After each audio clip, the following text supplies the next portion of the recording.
देशाचे पहिले पंतप्रधान वल्लभभाई पटेल असते तर देशाचं भवितव्य आज काही वेगळं असतं, अशा शब्दांमध्ये पंतप्रधान नरेंद्र मोदी यांनी काँग्रेसवरती जोरदार हल्ला चढवलाय।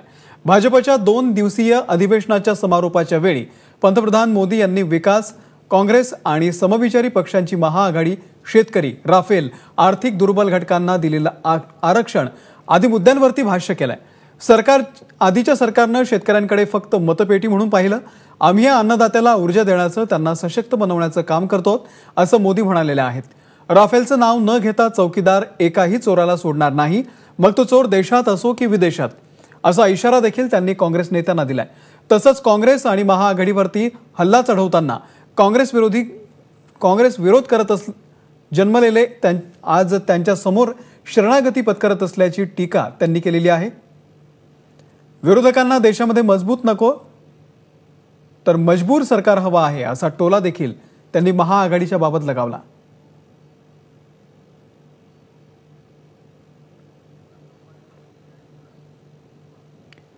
आणि पंतप्रधान नरेंद्र मोदी यांनी त्या ठिकाणी जे भाषण केलं त्या भाषणाचा हा संपादित अंश। हिंदुस्तान के कोने कोने से आए हुए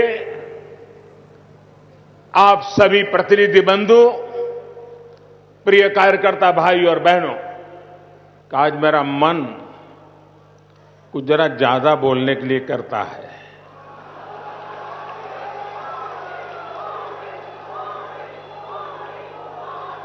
तो मैंने जरा ज्यादा समय के लिए इजाजत मांगी है। आपकी भी इजाजत है ना? भोजन में देर हो जाएगी तो चिंता नहीं ना? ये भारतीय जनता पार्टी के कार्यकर्ता का समर्पण है, जो हर दिन, हर वर्ष को शुभ बनाता है। कभी 2 कमरों में चलने वाली पार्टी, 2 सांसदों वाली पार्टी आज इतने विशाल स्वरूप में राष्ट्रीय परिषद की बैठक कर रही है। ये अपने आप में एक बहुत अद्भुत है, अविस्मरणीय है। जो परिपाटी अटल जी हमारे लिए निर्धारित कर गए हैं, उसे मजबूत करना, उसे आगे बढ़ाना हम जैसे हर कार्यकर्ता का दायित्व है। मैं उन्हें पुनः नमन करता हूं और ये कामना करता हूं कि पार्टी के प्रत्येक कार्यकर्ता पर उनका आशीर्वाद इसी तरह बना रहे।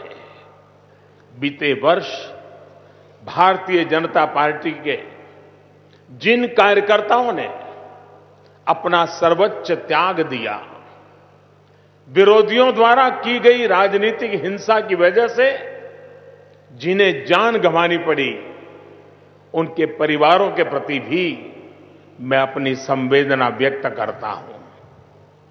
ये आप सभी कार्यकर्ताओं की ताकत, संगठन की शक्ति, जन जन की भक्ति का परिणाम है, जिसकी वजह से आज हम इतनी ताकत के साथ, इतनी तेज गति के साथ आगे बढ़ रहे हैं। केंद्र में भाजपा की सरकार है और देश के 16 राज्यों में या तो हम सरकार चला रहे हैं या फिर सरकार में शामिल है। पार्टी के प्रति आपका ये स्नेह और पार्टी पर आपके ये आशीर्वाद बहुत मूल्यवान है। आपकी इच्छा शक्ति जब कर्म शक्ति में बदली, तभी भारतीय जनता पार्टी इस ऊंचाई को प्राप्त कर सकी है। मैं आज भारतीय जनता पार्टी के प्रत्येक कार्यकर्ता को भी नमन करता हूं। भाई और बहनों, बीते 2 दिनों में राष्ट्रीय परिषद में अनेक महत्वपूर्ण प्रस्ताव रखे गए हैं। किसानों से जुड़े प्रस्ताव, गरीब कल्याण से जुड़े प्रस्ताव, उसके अलावा वर्तमान राजनीति पर भी सार्थक चर्चा हम सभी के बीच हुई है। हमारी कोशिश होनी चाहिए कि इन प्रस्तावों का एक एक शब्द याद हो, इनमें जो बातें लिखी हैं वो घर घर पहुंचे, व्यक्ति व्यक्ति तक पहुंचे। साथियों, इस चर्चा का इसलिए भी महत्व है क्योंकि देश आज एक नए विश्वास के साथ भाजपा को देख रहा है।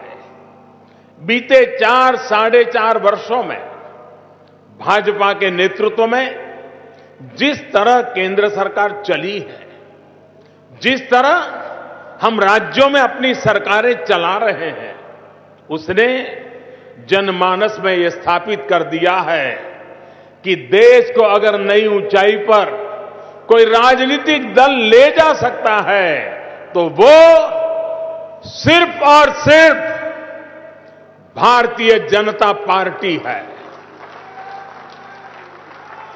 साथियों, देश के इतिहास में पहली बार ऐसा हुआ है जब सरकार पर भ्रष्टाचार का एक भी आरोप नहीं लगा है। हम सब इस बात पर गर्व कर सकते हैं कि एक भी दाग हम पर नहीं है। हमसे पहले की सरकार, उनका जो कार्यकाल था, उसने देश को बहुत अंधेरे में धकेल दिया था। अगर मैं कहूं कि भारत ने 2004 से 2014 के महत्वपूर्ण 10 साल घोटालों और भ्रष्टाचार के आरोपों में गंवा दिए तो गलत नहीं होगा। 21वीं सदी की शुरुआत में ये 10 वर्ष बहुत महत्वपूर्ण थे।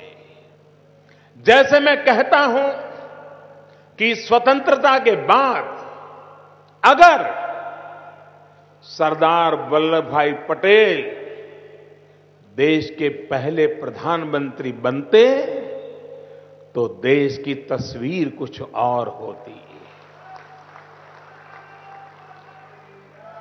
वैसे ही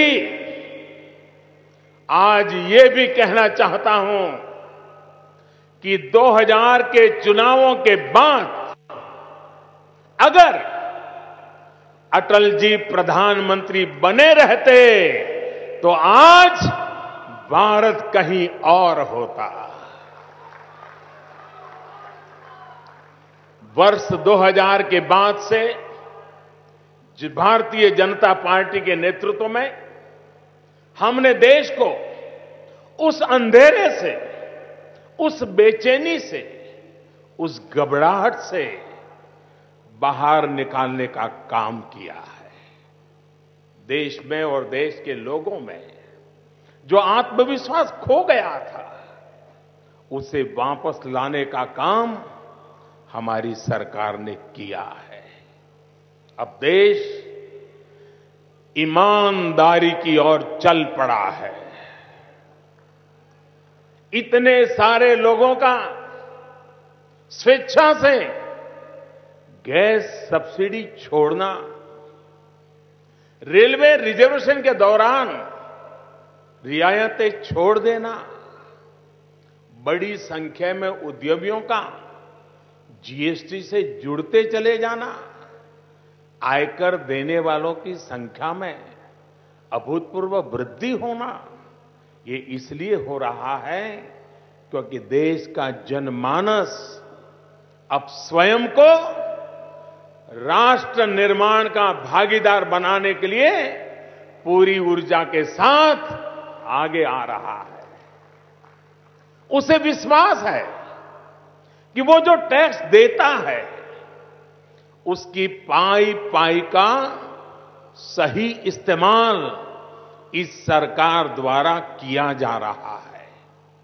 ये विश्वास ही हमारी ताकत है, हम पर आशीर्वाद है। साथियों, भाजपा सरकार के इस कार्यकाल ने ये साबित किया है कि देश बदल सकता है और सामान्य नागरिक के हित में बदल सकता है। भाजपा के सरकार के कार्यकाल ने ये साबित किया है कि देश में सरकार बिना भ्रष्टाचार के बीच चलाई जा सकती है। भाजपा सरकार के कार्यकाल ने ये साबित किया है कि जब देश में स्थायी परिवर्तन लाने वाले कड़े और बड़े फैसले लिए जाते हैं तो पूरा देश एक होकर उसका साथ देता है। भाजपा सरकार के कार्यकाल ने ये साबित किया है कि सत्ता के गलियारों में चहल पहल करते दलालों को भी बाहर किया जा सकता है। साथियों, भारतीय जनता पार्टी की सरकार सिर्फ और सिर्फ विकास के मार्ग पर चल रही है। विकास के हमारे मंत्र का मूल है सबका साथ, सबका विकास और एक भारत श्रेष्ठ भारत। जब हम एक भारत श्रेष्ठ भारत की बात करते हैं तो उनमें क्षेत्रीय अस्मिताओं, आकांक्षाओं के लिए पूरा स्थान है। रीजनल एस्पिरेशंस को और मजबूती देते हुए भारत की एकता और श्रेष्ठता के लिए काम करना भाजपा के एक एक कार्यकर्ता का ध्येय है। वहीं जब हम सबका साथ सबका विकास की बात करते हैं तो इसमें भारत के हर नागरिक, हर क्षेत्र का पूर्ण विकास समाहित है। सबका विकास भी सिर्फ सरकार के प्रयासों से नहीं बल्कि सभी का साथ लेकर जन भागीदारी से करना है।